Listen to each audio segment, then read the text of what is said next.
안녕하십니까? 안녕하세요. 네, 반갑습니다. 이제 해가 바뀌었어요. 그죠?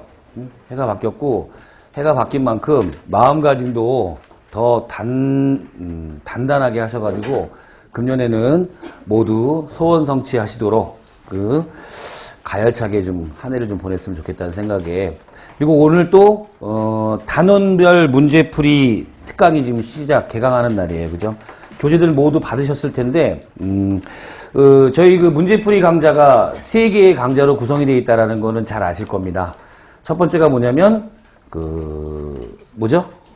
기출문제풀이, 그죠? 기출문제는 뭐 아시다시피, 한 10여 년간, 그리고 최근 문제들이 많이 반영되게 교재 구성을 했어요. 그래서 한 10여 년간 이미 기출됐던 문제들을 쭉 정리를 해가지고, 문제풀이와 그 다음에 내용 정리를 같이 병행하는 그런 문제풀이 과정이었고, 그 다음에 두 번째가 오늘부터 개강하는 단원별 문제풀이입니다. 단원별. 그러니까 STP 화학에 들어있는 세부 단원들을 좀 13개의 단원으로 좀 쪼개가지고, 그죠? 하나하나 단원별로 내용 정리를 할 뿐만 아니라 거기 단원에 해당하는 문제들을 구성을 했어요.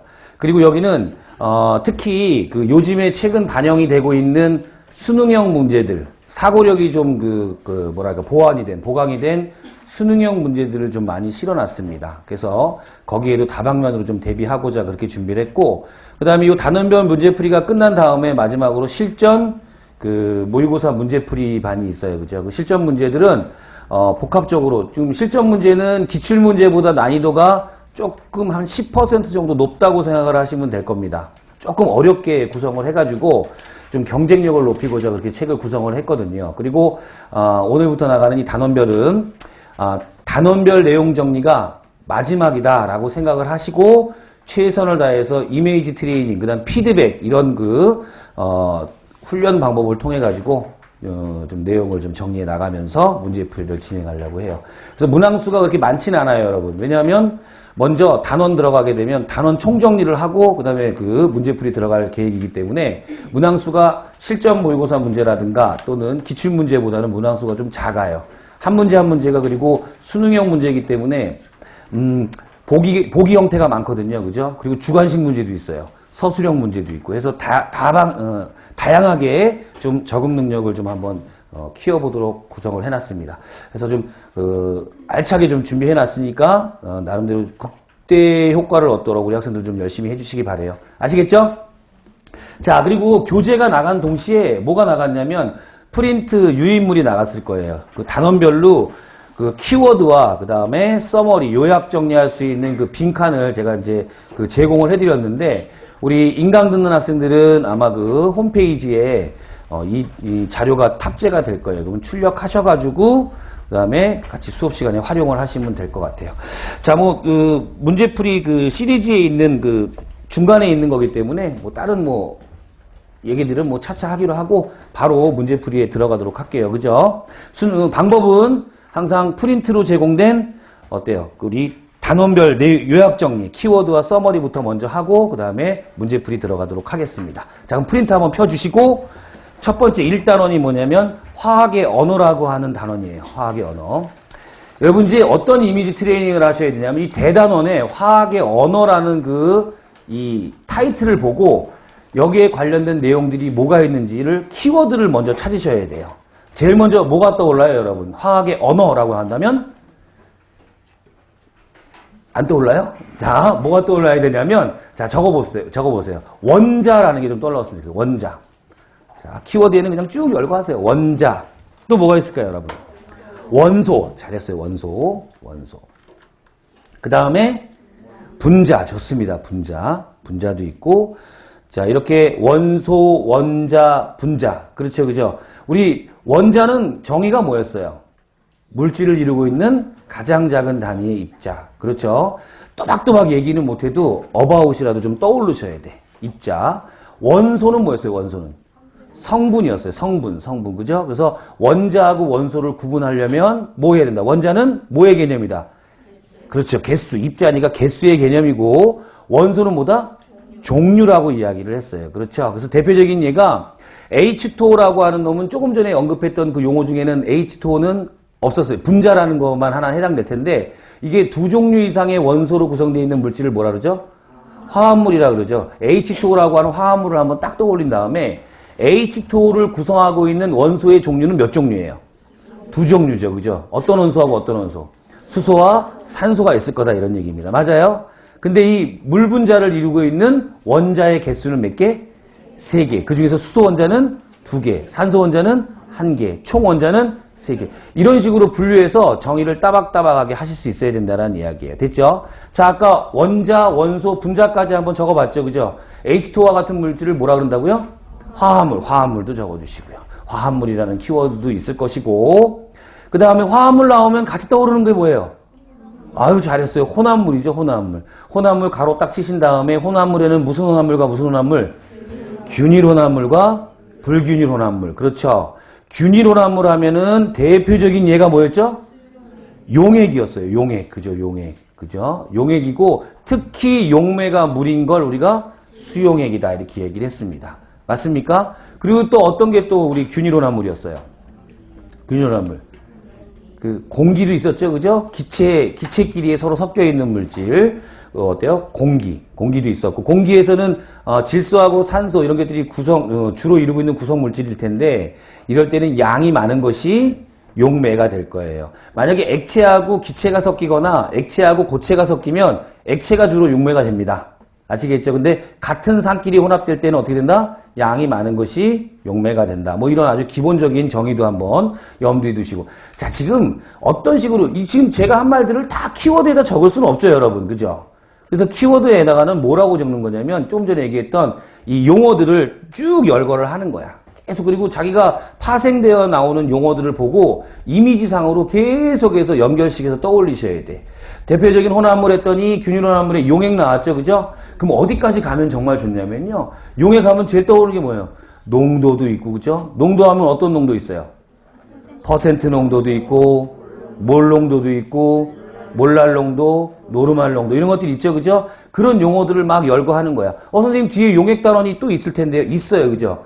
반복이 되고 중복이 되는 한이 있더라도 자기가 여기서 끌어낼 수 있는 용어는 다 찾아서 쓰시라는 이야기야. 제 말 알겠어요? 그게 아주 효율적인 트레이닝 방법이라는 거 다시 한번 강조하고, 자, 그 다음에 좀 출제가 되면 학생들이 좀 어려워할 수도 있겠다라는 그 균일 혼합물이 하나 있었어요. 뭐가 있었죠? 합금이 있었어요. 합금. 이런 것들은 놓치시면 안 돼요. 합금은 색깔을 바꿔서 필기를 하시든가 아니면 밑줄을 쳐놓든가 해서 눈에 잘 띄게끔 만들어 놔야 돼요, 여러분. 그리고 불균일 혼합물에는 어떤 것들이 있었어요? 우유도 있었고, 그죠? 그 다음에 그렇죠. 흙탕물. 그 다음에 암석이 있었어요. 암석. 그죠? 암석은 우리 또 암석하게 되면 막 땅속에서 막 광물 같은 거 캐낼 거야. 그죠? 그 대표적인 예가 철광석을 뭐 할 거예요? 철광석으로부터 철을 갖다가 빼낼 거예요. 그죠? 철의 재련이라고 이야기를 하죠. 그죠? 그 철광석을 땅속에서 광석을 캤어요. 이거 광물이거든요. 광물인데 얘는 대표적인 불균일 혼합물이에요. 거기에 산화철이라고 하는 Fe2O3도 다량 많이 포함되어 있지만 불순물로 뭘 많이 포함하고 있다 그랬죠? SiO2. 지각의 대부분을 구성하고 있는 SiO2가 잔뜩 들어있어요. 근데 다른 암석들에 비해, 광물들에 비해서 얘는 그래도 Fe2O3가 꽤 많은 놈이야. 그래서 얘를 뭐라고 얘기하냐면 철광석이다 이렇게 얘기를 하는 거예요. 제 말 알겠죠? 그죠? 이런 암석 같은 것들은 대표적인 불균일 혼합물이 될 것이다 라는 것들 기억을 하시고요. 괜찮습니까? 자, 그 다음에 또 키워드 뭐가 있을까요? 우리 화학에 하면은 화학식이 있어요. 화학식도 해놔야죠. 그죠? 여러분 화학식 몇 가지 있어요?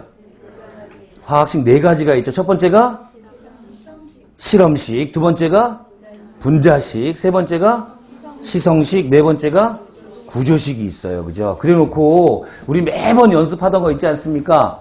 우리 이런 화학식 나오면 제가 대표적인 예 2가지를 들어드렸어요. 첫 번째는 아세트산, 두 번째는 에탄올. 이걸 예를 들어드렸죠. 그죠? 왜 얘를 다른 수많은 예도 많은데 이 예를 특히 아세트산과 에탄올로 선택을 했느냐? 뭐냐요? 출제 빈도가 가장 높아요. 시성식 하면 CH3COOH가 나올 가능성이 높고 그 다음에 C2H5OH가 나올 가능성이 커요. 자, 하나하나 이미지로 트레이닝합니다. 얘는 적지 않아도 돼요, 여러분. 이미 단원별 모의고사까지 와서 지금 수업을 듣고 그 다음에 인강을 듣는다는 학생들이라면 일단은 내용 정리가 어느 정도 돼 있어요. 그죠? 그리고 벌써 STP 화학을 뭐 2번, 3번 막 들은 그 상태이기 때문에 이제부터는 생각해 넣으려고 애를 써야지 그걸 확인하는 걸로 끝내면 안 돼요. 물론 이 강의실 안에는 처음 듣는 학생도 있어요. 시간이 그렇게 막 여의치 않아서 이론 강의하고 문제풀이 강의를 동시에 진행하는 친구도 있을 거다 이런 얘기입니다. 제 말 맞죠? 그죠? 그런 친구들은 뭐 하셔야 되냐면 빨리 체크해 놨다가 필기 이론 나올 때 병행해가지고 남들보다 한 번 더 보고 두 번 더 보고 해서 완전히 자기 걸로 만들어야 돼요. 어차피 이걸 시간을 극복하고 시험 날짜까지는 정해져 있는 거잖아요. 그죠? 정해져 있는 거기 때문에 그때까지 내가 어느 정도 학습량이 있다라는 거는 나름대로 학생에 따라 역량에 따라 좀 차이는 있겠지만 크게 어떻게 큰 차이가 없어요. 그만큼은 해야 돼요. 아시겠죠? 그죠? 그래서 그런 취지에서 아세트산에 대한 시성식부터 먼저 출발을 할게요. 시성식은 어떻게 생겼냐면 CH3COOH예요. 분자식은 어떻게 생겼어요? C2H4O2예요. 가장 간단한 정수비인 실험식은 CH2O예요. 맞습니까? 그리고 구조식을 쫙 머릿속에 떠올려 보면 알파라고 제가 표현해 놓은 게 있어요. 맞아요? 몇 도죠? 109.5도. 그죠? 109.5도의 알파에 있는 중심 탄소는 걔는 무슨 혼성 오비탈을 가질 거예요? sp3 혼성 오비탈을 가질 거예요. 맞습니까? 그 다음에 베타 아시죠? 베타. 혈압각이 몇 도죠? 120도예요. 그쪽에 있는 그 탄소는 혼성 오비탈이 sp2 혼성 오비탈을 가질 거예요. 기억나십니까? 자, 그 다음에 마지막 혈압각 감마는 104.5도예요. 그죠? 맞아요? 자, 이렇게 구분형으로 되어 있는 104.5도의 결합각을 챙기셔야 돼. 그래서 이걸 구조식이라고 이야기한다. 에탄올은 우리 시성식이 C2H5OH 또는 어떻게도 표현하냐면 CH3, CH2OH라고도 써요. 기억나실 수 있겠어요? 그죠? C2H5를 풀어서 쓰기도 한다 이런 얘기죠. 칠판에 써드릴까? 괜찮아요? 그죠? 되도록이면 생각을 해내셔야 돼. C2H5를 탄소를 탄소끼리 분리해가지고 CH3, CH2OH 이렇게도 표현하는 거. 자, 그렇게 놓고 분자식은 어때요? C2H6O예요. 그죠? 그 다음에 실험식도 C2H6O입니다. 이 C2H6O를 가지고 있는 다른 작용기 이성질체 물질이 있어요. 뭐죠? 에테르가 있어요. 그죠? 다이메틸 에테르라고 CH3OCH3. 맞습니까? 얘는 거의 대칭형 구조로 생겼기 때문에 무슨 분자에 가까워요? 무극성 분자에 가깝기 때문에 무극성 용매로 잘 쓰이는 거예요. 이제 1단원의 화학의 언어를 하고 있지만 뒤에 5단원에 나와 있는 탄소화합물, 그 다음에 4단원에 나와 있는 분자의 구조 이런 것들을 다 총망라해서 자기가 쓸 수 있는 모든 내용들을 이 빈칸에다 다 채우셔야 된다는 걸 다시 한번 강조합니다. 아시겠죠? 제 말 이해돼요? 많이 쓰면 많이 쓸수록 자기한테 플러스 되고 도움이 된다는 거 기억하시고. 됐죠? 자, 화학식이 나왔어요. 화학식이 나오면 그 다음에는 뭐가 자연스럽게 등장할 거예요? 어우, 잘했어요. 화학식량입니다. 화학식량. 키워드가 또 화학식량이 될 거야. 화학식량은 몇 가지가 있었죠? 4가지.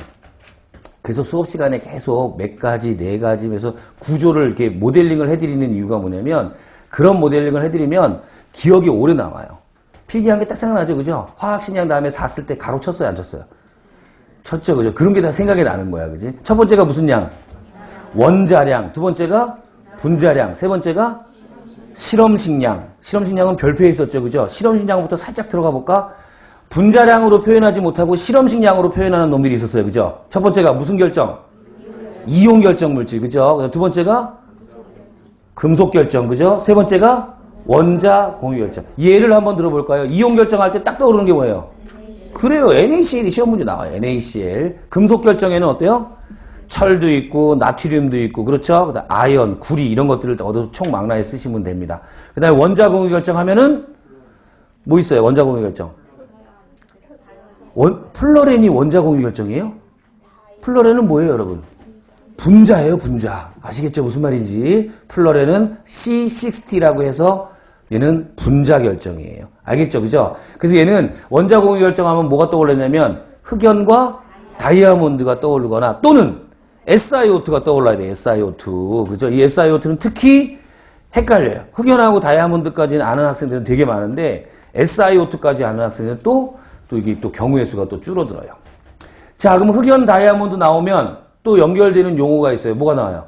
동소체라는 게 떠올라요? 동소체가 나오면 이 비슷한 용어를 가지고 있는 용어들이 또 등장해요. 뭐예요? 동중원소, 동위원소 이런 것들이 있죠. 그죠? 이렇게 꼬리에 꼬리를 물면서 계속 연상작용을 해 나가셔야 되겠다. 자, 특히 이 원자 공유 결정의 흑연과 다이아몬드는 공유 결합수가 달랐어요. 그죠? 흑연은 공유 결합수가 3개. 하다 보니까 뭐가 남아요? 그렇죠. 잉여전자가 남아서 걔는 그 녀석이 자유전자의 역할을 함으로써 뭘 갖는다? 전기전도성을 갖는다. 그죠? 하지만 다이아몬드는 공유 결합이 몇 개예요? 4개죠. 그죠? 누가 더 안정했어요? 흑연과 다이아몬드 중에서? 흑연이 다 안정했어요. 그때는 이 흑연과 다이아몬드를 가지고 우리 생성열이라든가 이런 반응열 측정할 때 특히 생성열에서 가장 안정한 호돈소 물질로부터 출발해야 되기 때문에 이산화탄소의 생성열은 누구로부터 출발해야 된다? 그렇죠. 그래서 다이아몬드로 만약 하려면 5800년을 기다려가지고 흑연으로 만든 다음에 뭐 한다? 그 흑연을 연소시켜가지고 CO2를 만들어야 돼요. 맞습니까? 자, 이런 식으로 연상작용을 계속 해주시기 바래요. 자, 그 다음에 화학식량, 우리 그 실험식량에 대한 얘기를 했고, 마지막으로 우리 이온식량이라는 게 있어요. 그죠? 맞습니까? 자, 이제 문제 나올 만한 거 딱 말씀을 드릴게. 원자량의 기준은 누구야, 현재? 탄소죠. 그죠? 그 탄소의 원자량을 얼마로 놨어요? 12로 놨어요. 그죠? 이건 절대적인 양이에요? 아니죠. 그죠? 그리고 이 12로 놨을 때, 12로 놓은 이유가 뭐냐면, 1로 놓고 싶었으나, 얘를 1로 놓으면 누가? 수소가 12분의 1이라고 하는 또 분수 및 또는 소수가 돼버리니까 불편하니까 원자 번호가 가장 작은 수소도 정수 그리고 기준인 탄소도 정수가 되는 가장 작은 정수를 선택한 게 바로 얼마다? 12다. 이건 약속이죠? 정해져 있는 게 아니라. 근데 탄소 원자의 실제 질량은 있어요. 그죠? 얼마인지 그게 기억나죠? 그죠? 얼마예요? 1.99 곱하기 10에 마이너스 23승g이야. 그죠? 그 실제 질량을 10이라고 하는 숫자로 확대하기 위해서 탄소를 모아야 될 거 아니에요. 그죠? 그 모았더니만 몇 개가 모여졌죠? 6 곱하기 10의 23승계. 이 넘버를 무슨 넘버라고 한다? 아보가드로 넘버라고 한다 그랬어요. 그죠? 그러면 잘 보세요. 실제 질량에다가 아보가드로 수를 곱하면 원자량이 나올 거 아니에요. 그죠? 그러면 제가 그때 표기를 해드린 게 계산식을 쫙 적어드리고 하나는 삼각형, 하나는 네모, 하나는 동그라미 한 거 기억나요? 거기에서 절대적으로 변하지 않는 물리량은 뭐다? 실제 질량. 그죠? 그리고 상대적인 질량은 원자량은 바뀔 수 있다 없다? 그렇지 있죠. 근데 사실은 어때요? 거의 안 바뀌어요. 문제 풀 때 만약에 20문제 중에서 한 번도 안 바뀌는 경우가 더 많고 간혹 가다가 출제자가 심통이 나가지고 이 원자량을 바꿀 수 있다 없다? 바꿀 수 있다예요. 그죠? 12가 아니라 다른 숫자로 하게 되면 뭐까지 덩달아 바뀌는 거예요? 아보가드로 수까지 바뀌는 거고 1몰 개수까지 바뀌는 거예요.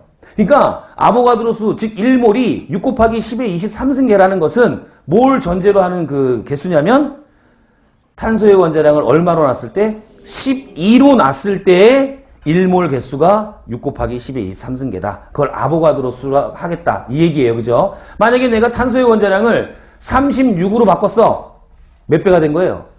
항상 시험 문제는 패턴이 이래요. 이걸 갖다가 갑자기 심술 부려가지고 12를 어때? 20으로 바꿨어. 이러면 어때? 힘들어지죠? 그죠? 그렇게 하진 않아요. 그러니까 정수배가 될 거예요. 36으로 바꿨어. 그죠? 그러면 얘는 아보가드로 수는 얼마가 되는 거예요? 1.8 곱하기 10의 24승계가 아보가드로 수가 될 거다. 이런 얘기죠. 제 말 이해되십니까?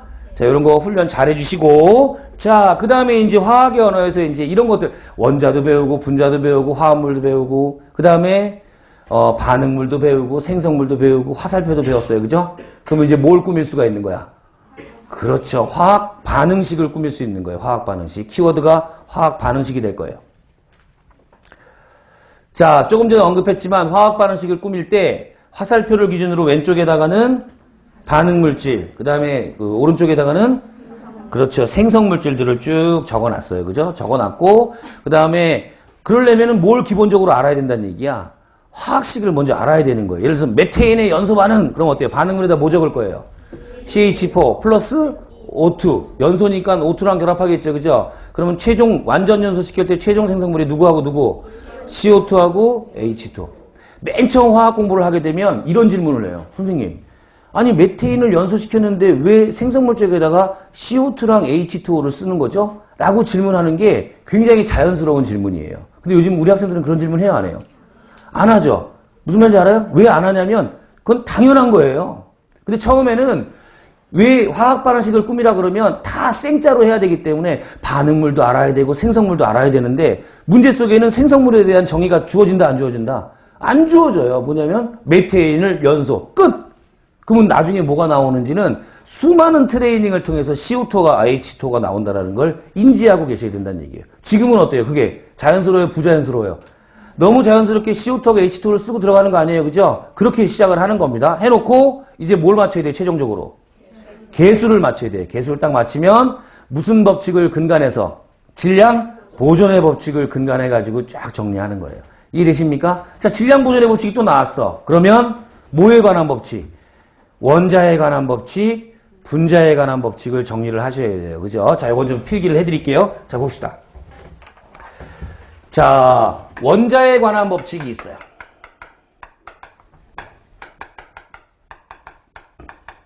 세 가지를 먼저 적어드리죠. 첫 번째 뭐였죠? 그렇죠. 질량 보존의 법칙. 두 번째가 뭐예요?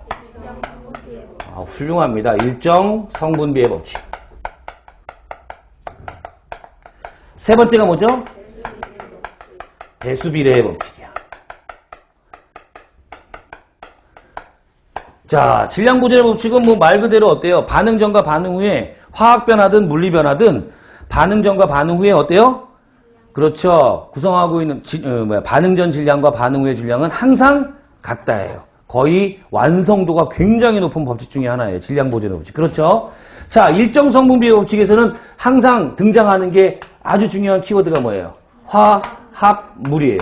얘는 호돈소 물질에서는 일정 성분비의 법칙이 적용되지 않아요. 화합물에서만 적용이 되는 거야. 그럼 화합물이 뭔지 알아야지. 화합물이 뭐라고요? 두 종류 이상의 원소가 일정한 비율로 결합하고 있는 거. 그 일정한 비율에서 질량 비율을 뭐라고 얘기한다? 일정 성분비의 법칙 이렇게 얘기하는 거예요. 그 일정한 비율에는 제가 분명히 질량 비율도 있지만 무슨 비율도 있다 그랬어요? 그렇죠. 몰수비도 있다 그랬죠. 그죠? 예를 한번 들어본다면 자, H2O라는 게 있어요. 이 녀석의 수소와 산소의 몰수비는 몇 대 몇? 2대 1이야. 그죠? 질량비는 몇 대 몇?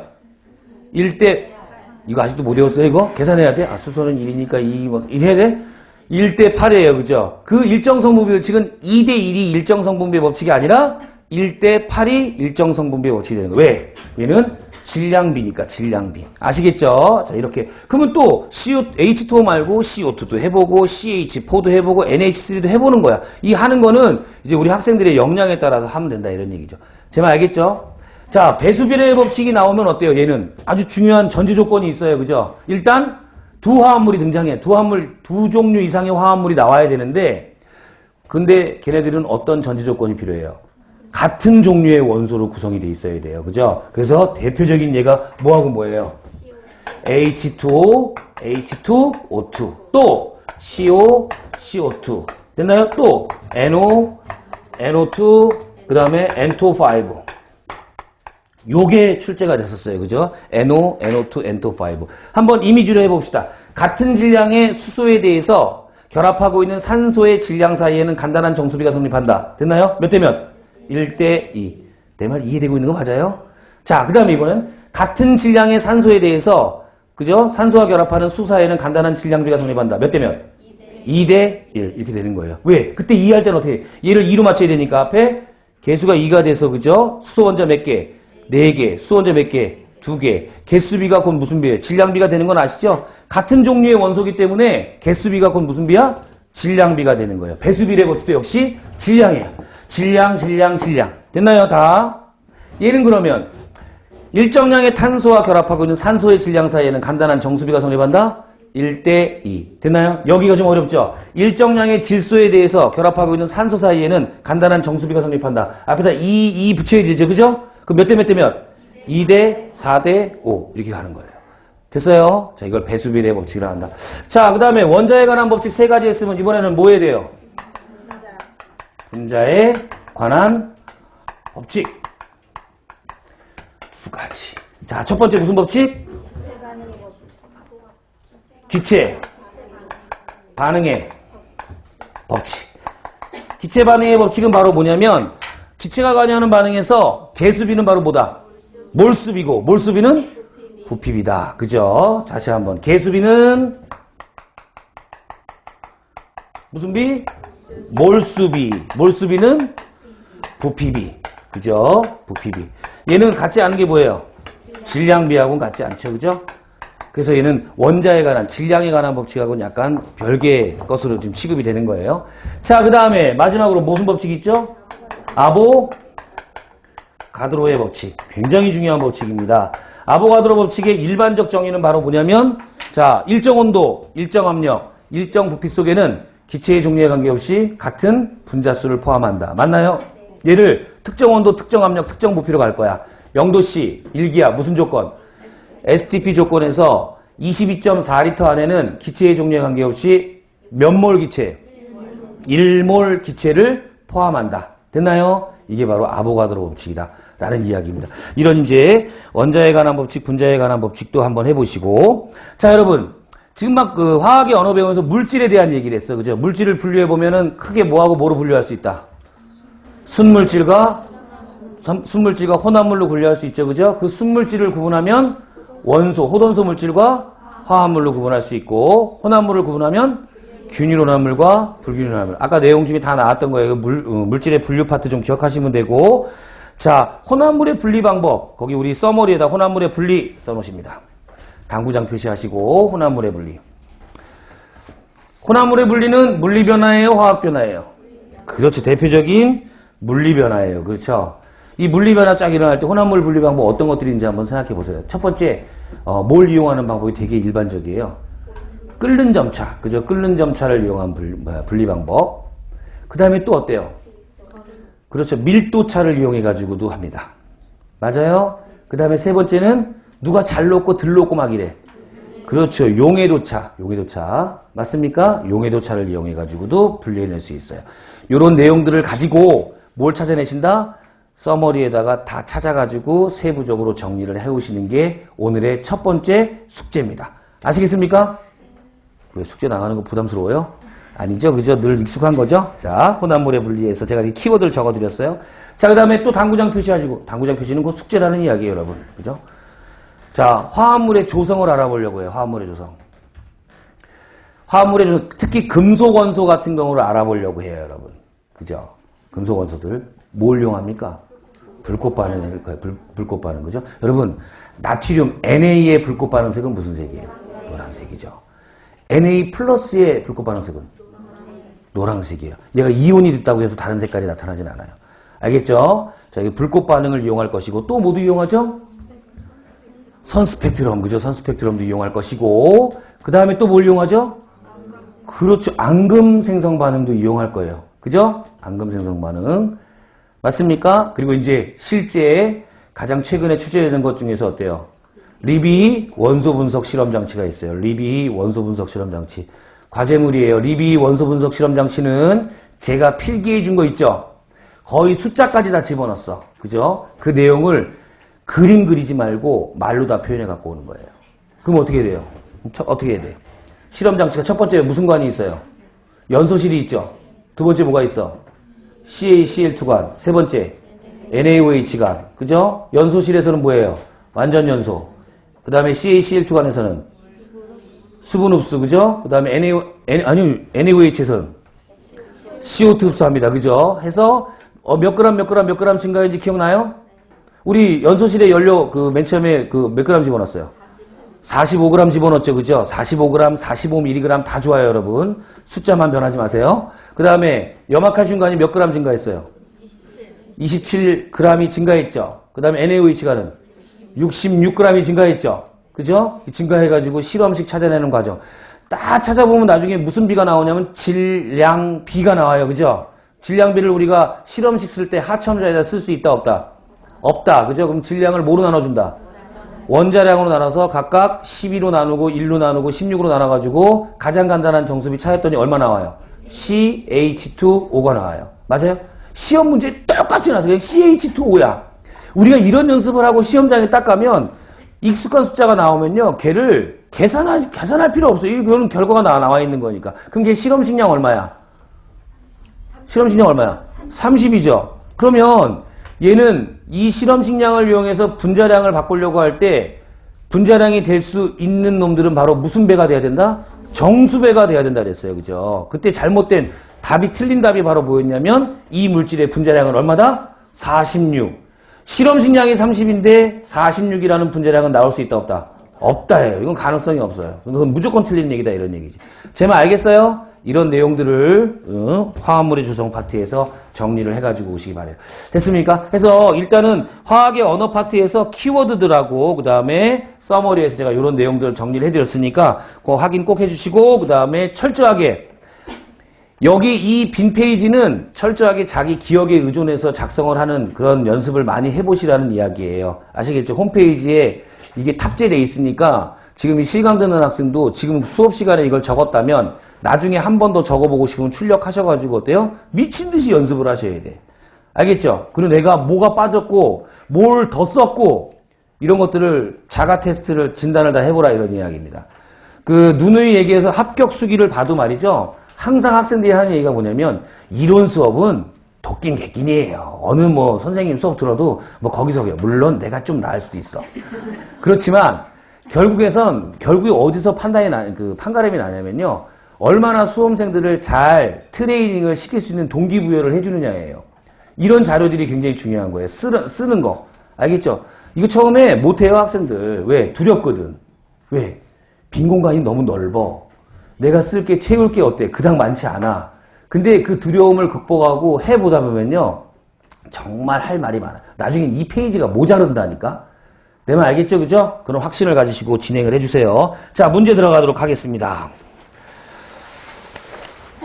자, 1번 문제도 굉장히 좋은 문제예요, 여러분. 그죠? 별표 하시고. 이게 풀이를 들으면 되게 쉬운데, 혼자 풀어보라 그러면 어때요? 막 사정없이 막 헷갈려요. 살짝. 그것도 막 되게 헷갈리는 게 아니라, 아는 듯 모르는 듯 막 깐족깐족거리는 문제가 대표적인 예예요. 자, 봅니다. 1단계, 물의 질량 180ml에다 곱하기 가를 했더니 180g이 됐대요. 그죠? 그렇다면, 부피를 질량으로 바꿀 수 있는 가, 환산인자. 뭐죠? 밀도. 밀도라고 쓰시고 가에다가 밀도의 단위는 뭐예요, 여러분? 그램퍼 밀리리터예요.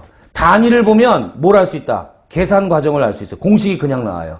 자, 밀도의 단위가 그램퍼 밀리리터인데 앞에다가 180ml를 곱하겠대. 숫자 빼고 단위만 한번 약분해버리면 뭐가 남아요? 그램이 나오는 거예요. 됐죠? 그러면 물 같은 경우는 지금 그램퍼 밀리리터인데 그 수치는 얼마라는 얘기예요? 밀도가 1이라는 이야기. 1. 됐습니까?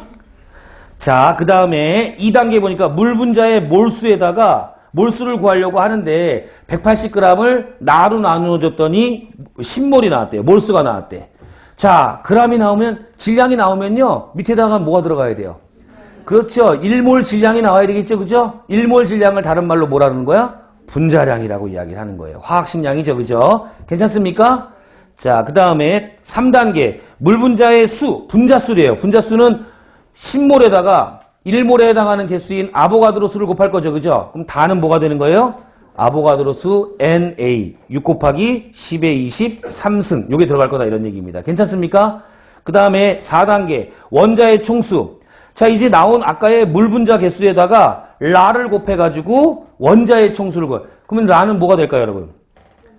물 분자 한 분자를 이루고 있는 총 원자수. 아까 해봤죠, 그죠? 물 분자 안에는 원자의 종류는 2종류, 개수는 3개. 그래서 3을 곱해가지고 찾아낸 거예요. 이해됩니까? 근데 3을 우리 계산할 때 그냥 여기 아보가드로수에 3 곱하면 나오네.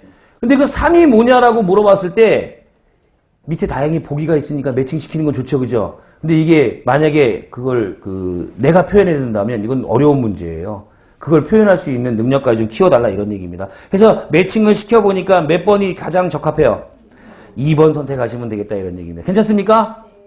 얘는 역시 답을 찾는 게 중요한 게 아니라 답을 찾아가는 과정이 굉장히 중요해요. 하나라도 잘못 알고 있으면 이 정의가 정확하게 정립이 안 돼 있으면 체감 난이도가 높아질 수 있는 그런 문제다라는 거 염두에